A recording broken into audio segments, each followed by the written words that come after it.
To my YouTube channel. आज के इस वीडियो में हम नेट के पाठ्यक्रम में संकलित इकाई 7 की कहानी इंस्पेक्टर माता दिन चांद पर का कथावाचन करेंगे। तो आइए प्रस्तुत है यह कहानी इंस्पेक्टर माता दिन चांद पर, जिसके लेखक हरिशंकर परसाई जी हैं। इंस्पेक्टर माता दिन चांद पर, हरिशंकर परसाई। वैज्ञानिक कहते हैं चांद पर जीवन नहीं है। सीनियर पुलिस इंस्पेक्टर माता दिन डिपार्टमेंट में एमडी साहब कहते हैं वैज्ञानिक झूठ बोलते हैं, वहाँ हमारे जैसे ही मनुष्य की आबादी है। विज्ञान ने हमेशा इंस्पेक्टर माता दिन से मात खाई है। फिंगरप्रिंट विशेषज्ञ कहता रहता है छुरे पर पाए गए निशान मुलजिम की उंगलियों के नहीं हैं, पर माता दिन उसे सजा दिला ही देते हैं।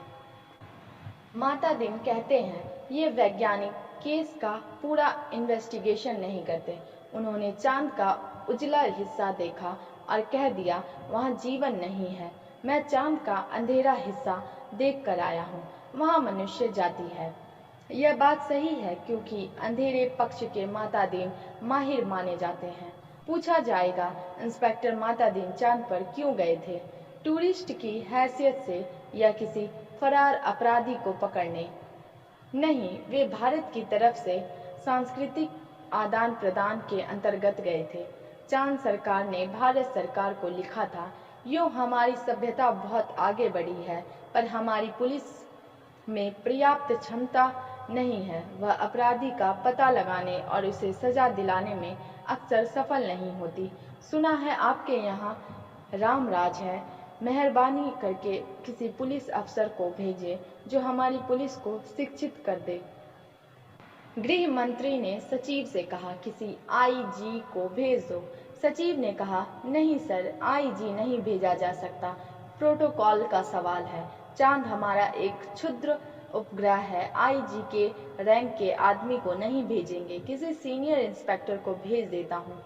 तय किया गया कि हजारों मामलों के इन्वेस्टिगेटिंग ऑफिसर सीनियर इंस्पेक्टर माता दिन को भेज दिया जाए। चांद की सरकार को लिख दिया गया कि आप माता दिन को लेने के लिए पृथ्वी यान भेज दीजिए।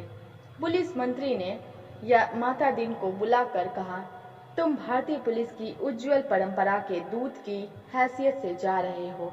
ऐसा काम करना कि सारे अंतरिक्ष में डिपार्टमेंट की ऐसी जय जयकार हो कि पीएम प्रधानमंत्री को भी सुनाई पड़ जाए। माता दिन की यात्रा का दिन आ गया। एक यान अंतरिक्ष अड्डे पर उतरा। माता दिन सबसे विदा लेकर यान की तरफ बढ़े। वे धीरे धीरे कहते जा रहे थे प्रविशी नगर की जय सब काजा, हृदय राखी कौशलपुर राजा।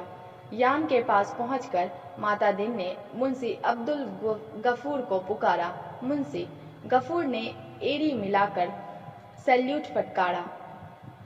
बोला जी पैक्टसा, FIR रख दी है जी पैक्टसा, और रोजाना मचे का नमूना जी पैक्टसा। वे यान में बैठने लगे। हवलदार बलभद्र को बुलाकर कहा हमारे घर में जचकी के वक्त अपने खटला पत्नी को मदद के लिए भेज देना। बलभद्र ने कहा जी पैक्टसा। गफूर ने कहा आप बेफिक्र रहे पैक्टसा, मैं अपने मकान पत्नी को भी भेज दूंगा खिदमत के लिए। माता दिन ने यान के चालक से पूछा ड्राइविंग लाइसेंस है? जी है साहब। और गाड़ी में बत्ती ठीक है? जी ठीक है। माता दिन ने कहा सब ठीक ठाक होना चाहिए, वरना हरामजादे का बीच अंतरिक्ष में चालान कर दूंगा। चंद्रमा से आए चालक ने कहा हमारे यहाँ आदमी से इस तरह नहीं बोलते। माता दिन ने कहा जानता हूँ बे, तुम्हारी पुलिस कमजोर है, अभी मैं उसे ठीक करता हूँ। माता दिन यान में कदम रख ही रहे थे कि हवलदार राम सजीवन भागता हुआ आया। बोला पैक्टसा, SP साहब के घर में से कहे हैं कि चांद से एड़ी चमकाने का पत्थर लेते आना। माता दिन खुश हुए। बोले कह देना 22 साहब से जरूर लेता आऊंगा। वे यान में बैठे और यान उड़ चला। पृथ्वी के वायुमंडल से यान बाहर निकला ही था कि माता दिन ने चालक से कहा, अबे हॉर्न क्यों नहीं बजाता। चालक ने जवाब दिया, आसपास लाखों मील में कुछ नहीं है। माता दिन ने डांटा, मगर रूल इज रूल, हॉर्न बजाता चल। चालक अंतरिक्ष में हॉर्न बजाता हुआ यान को चांद पर उतार लाया। अंतरिक्ष अड्डे पर पुलिस अधिकारी माता दिन के स्वागत के लिए खड़े थे। माता दिन रोप से उतरे और उन अफसरों के कंधों पर नजर डाली। वहां किसी के स्टार नहीं थे, फीते भी किसी के नहीं लगे थे, लिहाजा माता दिन ने एड़ी मिलाना और हाथ उठाना जरूरी नहीं समझा। फिर उन्होंने सोचा, मैं यहाँ इंस्पेक्टर की हैसियत से नहीं, सलाहकार की हैसियत से आया हूँ। माता दिन को वे लोग लाइन में ले गए और एक अच्छे बंगले में उन्हें टिका दिया। एक दिन आराम करने के बाद माता दिन ने काम शुरू कर दिया। पहले उन्होंने पुलिस लाइन का मुलाहजा किया। शाम को उन्होंने आईजी से कहा, आपके यहाँ पुलिस लाइन में हनुमान जी का मंदिर नहीं है। हमारे रामराज में पुलिस लाइन में हनुमान जी हैं। आईजी ने कहा, हनुमान कौन थे?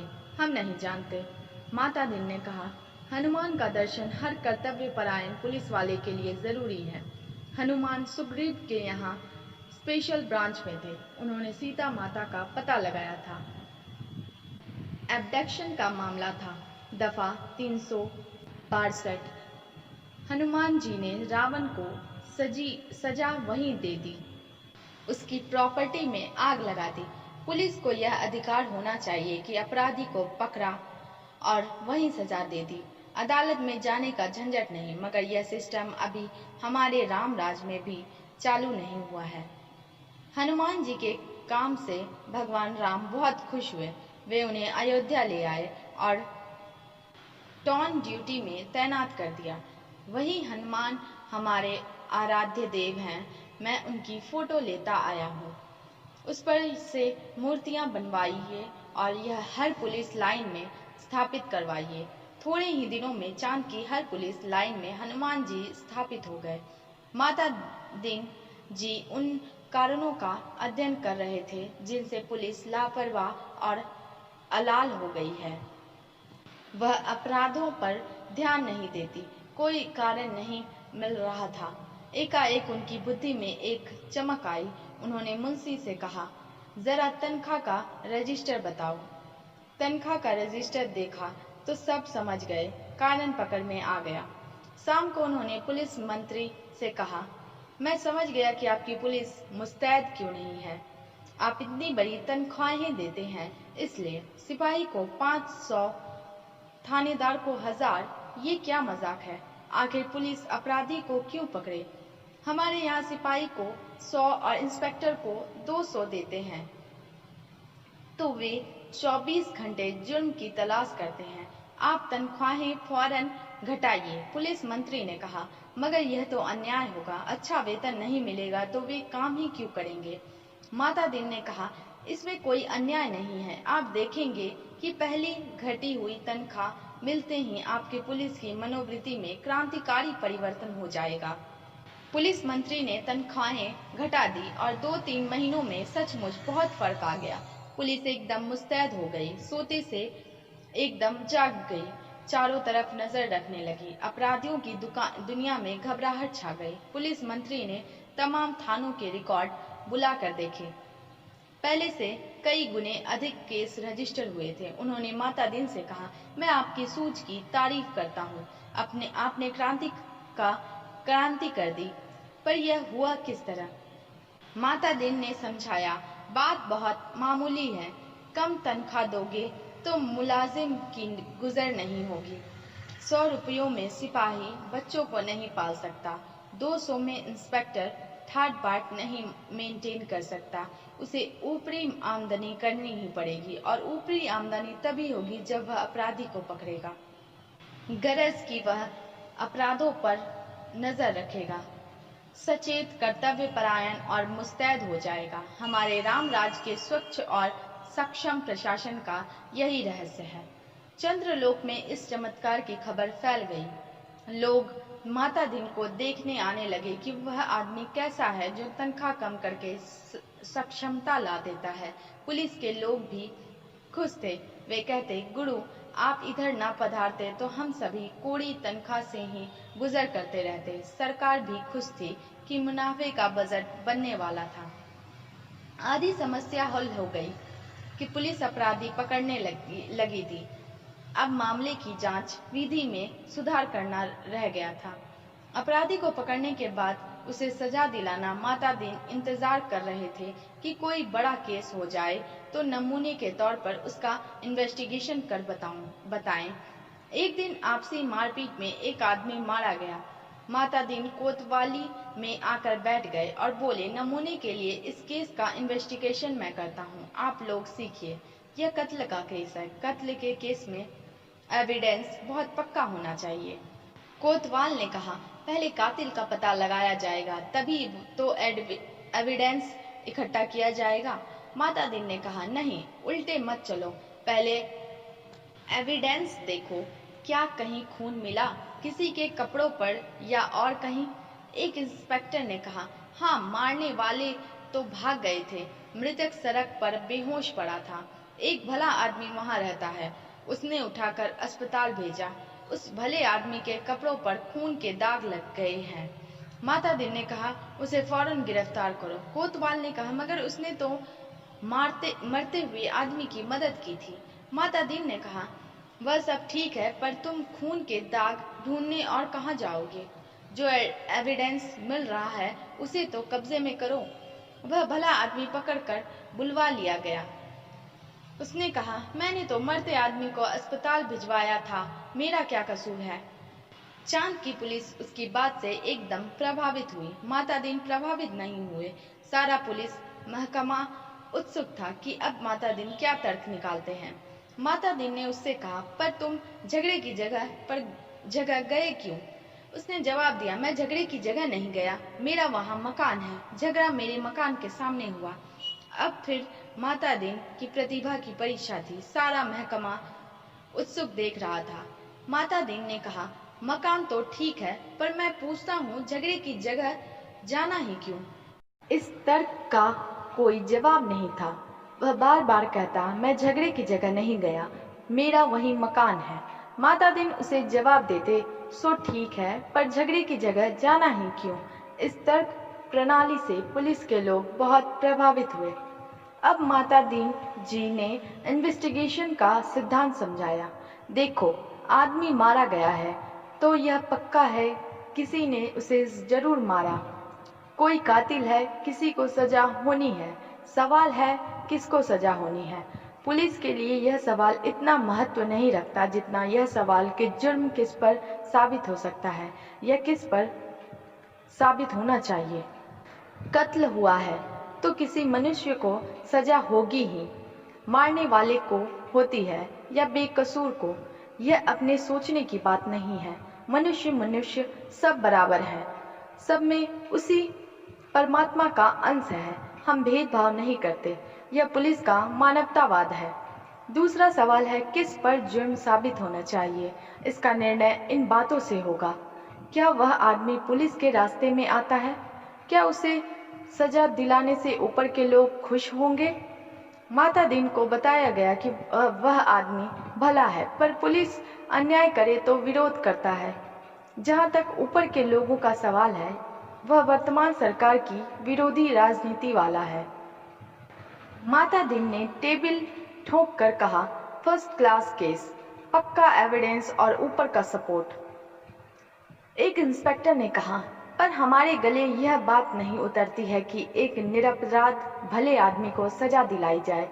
माता दीन ने समझाया, देखो, मैं समझा चुका हूँ कि सब में उसी ईश्वर का अंश है। सजा इसे हो या कातिल को, फांसी पर तो ईश्वर ही चढ़ेगा ना। फिर तुम्हें कपड़ों पर खून मिल रहा है, इसे छोड़कर तुम कहाँ खून ढूंढते फिरोगे? तुम तो भरो FIR। माता दीन जी ने FIR भरवा दी। बखत जरूरत के लिए जगह खाली छुड़वा दी। दूसरे दिन पुलिस कोतवाल ने कहा, गुरुदेव, हमारी तो बड़ी आफत है। तमाम भले आदमी आते हैं और कहते हैं, उस बेचारे बेकसूर को क्यों फंसा रहे हो? ऐसा तो चंद्रलोक में कभी नहीं हुआ। बताइए हम क्या जवाब दें? हम तो बहुत शर्मिंदा हैं। माता दीन ने कोतवाल से कहा, घबराओ मत। शुरू शुरू में इस काम में आदमी को शर्म आती है, आगे तुम्हें बेकसूर को छोड़ने में शर्म आएगी। हर चीज का जवाब है।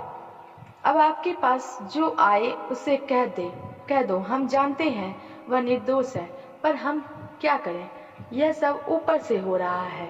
कोतवाल ने कहा, तब वे एसपी के पास जाएंगे। माता दीन बोले, एसपी भी कह देंगे कि ऊपर से हो रहा है, तब वे आईजी के पास शिकायत करेंगे। आईजी भी कहें कि सब ऊपर से हो रहा है, तब वे लोग पुलिस मंत्री के पास पहुंचेंगे। पुलिस मंत्री भी कहेंगे, भैया मैं क्या करूं, यह ऊपर से हो रहा है, तो वे प्रधानमंत्री के पास जाएंगे। प्रधानमंत्री भी कहें कि मैं जानता हूं वह निर्दोष है, पर यह ऊपर से हो रहा है। कोतवाल ने कहा, तब वे? माता दीन ने कहा, तब क्या? तब वे किसके पास जाएंगे? भगवान के पास ना, मगर भगवान से पूछकर कौन लौट सका है? कोतवाल चुप रह गया। वह इस महान प्रतिभा से चमत्कृत था। माता दीन ने कहा, एक मुहावरा ऊपर से हो रहा है हमारे देश में 25 सालों से सरकारों को बचा रहा है, तुम इसे सीख लो। केस की तैयारी होने लगी। माता दीन ने कहा, अब 4 से 6 चश्मदीद गवाह लाओ। कोतवाल, चश्मदीद गवाह कैसे मिलेंगे जब किसी ने उसे मारते देखा ही नहीं? तो चश्मदीद गवाह कोई कैसे होगा? माता दीन ने सिर ठोंक लिया। किन बेवकूफों के बीच फंसा दिया गवर्नमेंट ने, इन्हें तो ABCD भी नहीं आती। झल्लाकर कहा, चश्मदीद गवाह किसे कहते हैं जानते हो? चश्मदीद गवाह वह नहीं है जो देखे, बल्कि वह है जो कहे कि मैंने देखा। कोतवाल ने कहा, ऐसा कोई क्यों कहेगा? माता दीन ने कहा, कहेगा, समझ में नहीं आता कैसे डिपार्टमेंट चलाते हो। अरे चश्मदीद गवाहों की लिस्ट पुलिस के पास पहले से रहती है, जहां जरूरत हुई उन्हें चश्मदीद बना दिया। हमारे यहाँ ऐसे आदमी हैं जो साल में 300 से 400 वारदातों के चश्मदीद गवाह होते हैं। हमारी अदालतें भी मान लेती है कि इस आदमी में कोई दैवी शक्ति है, जिससे जान लेता है कि अमुक जगह वारदात होने वाली है और वहां पहले से पहुंच जाता है। मैं तुम्हें चश्मदीद गवाह बनाकर देता हूँ। 8 से 10 उठाई गिरोह को बुलाओ जो चोरी, मारपीट, गुंडागर्दी करते हों, जुआ खिलाते हों या शराब उतारते हों। दूसरे दिन शहर के 8 से 10 नवरत्न कोतवाली में हाजिर थे। उन्हें देखकर माता दीन गदगद हो गए। बहुत दिन हो गए थे ऐसे लोगों को देखे, बड़ा सुना सुना लग रहा था। माता दीन का प्रेम उमड़ पड़ा। उनसे कहा, तुम लोगों ने उस आदमी को लाठी से मारते देखा था ना? वे बोले, नहीं देखा साहब, हम वहाँ थे ही नहीं। माता दीन जानते थे यह पहला मौका है। फिर उन्होंने कहा, वहाँ नहीं थे यह मैंने माना, पर लाठी मारते देखा तो था। उन लोगों को लगा कि यह पागल आदमी है, तभी ऐसी ऊट पटांग बात कहता है। वे हंसने लगे। माता दीन ने कहा, हंसो मत, जवाब दो। वे बोले, जब थे ही नहीं तो कैसे देखा? माता दीन ने गुर्रा कर देखा। कहा, कैसे देखा सो बताता हूँ। तुम लोग जो काम करते हो सब इधर दर्ज है। हर एक को कम से कम 10 साल जेल में डाला जा सकता है। तुम ये काम आगे भी करना चाहते हो या जेल जाना चाहते हो?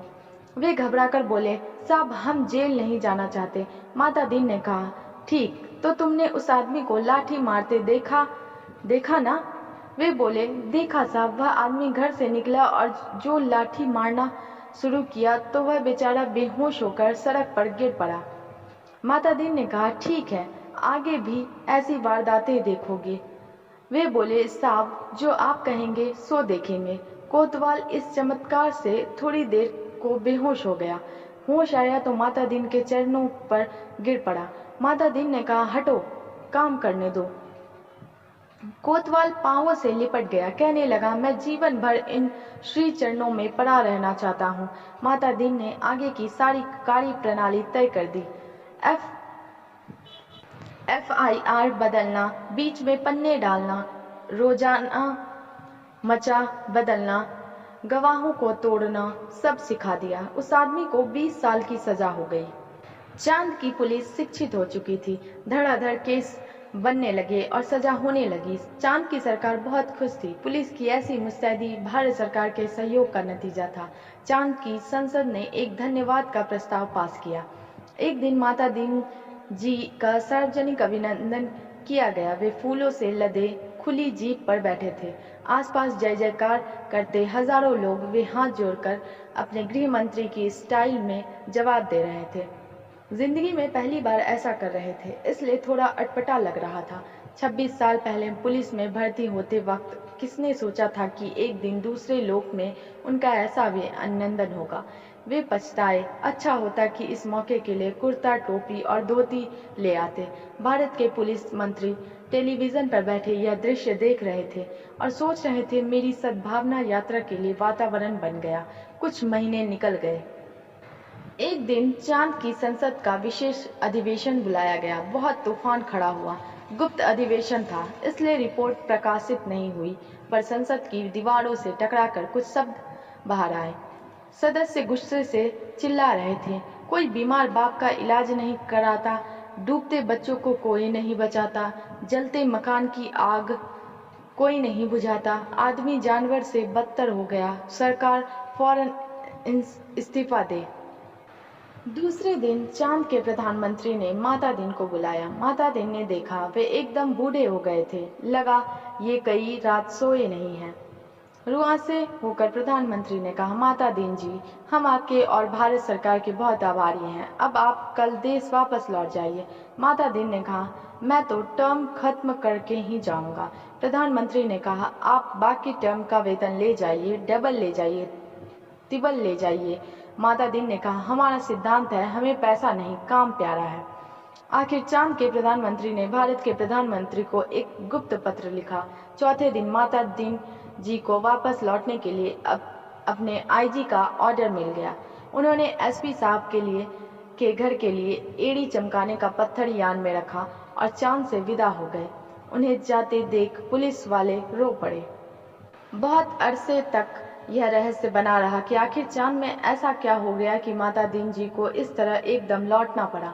चांद के प्रधानमंत्री ने भारत के प्रधानमंत्री को क्या लिखा था? एक दिन वह पत्र खुल ही गया। उसमें लिखा था, इंस्पेक्टर माता दिन की सेवाएं हमें प्रदान करने के लिए एक अनेक धन्यवाद, पर अब आप उन्हें फौरन बुला लें। हम भारत को मित्र देश समझते थे, पर आपने हमारे साथ शत्रुवत व्यवहार किया है। हम भोले लोगों से आपने विश्वासघात किया है। आपके माता दिन जी ने हमारी पुलिस को जैसा कर दिया है, उसके नतीजे ये हुए हैं। कोई आदमी किसी मरते हुए आदमी के पास नहीं जाता, इस डर से कि वह कत्ल के मामले में फंसा दिया जाएगा। बेटा बीमार बाप की सेवा नहीं करता, वह डरता है बाप मर गया तो उस पर कहीं हत्या का आरोप नहीं लगा दिया जाए। घर जलते रहते हैं और कोई बुझाने नहीं जाता, डरता है कि कहीं उस पर आग लगाने का जुर्म कायम न कर दिया जाए। बच्चे नदी में डूबते रहते हैं और उन्हें नहीं बचाता, इस डर पर से कि उस पर बच्चों को डुबाने का आरोप न लग जाए। सारे मानवीय संबंध समाप्त हो रहे हैं। माता दीन जी ने हमारी आधी संस्कृति नष्ट कर दी है। अगर वे यहाँ रहे तो पूरी संस्कृति नष्ट कर देंगे। उन्हें फौरन रामराज में बुला लिया जाए।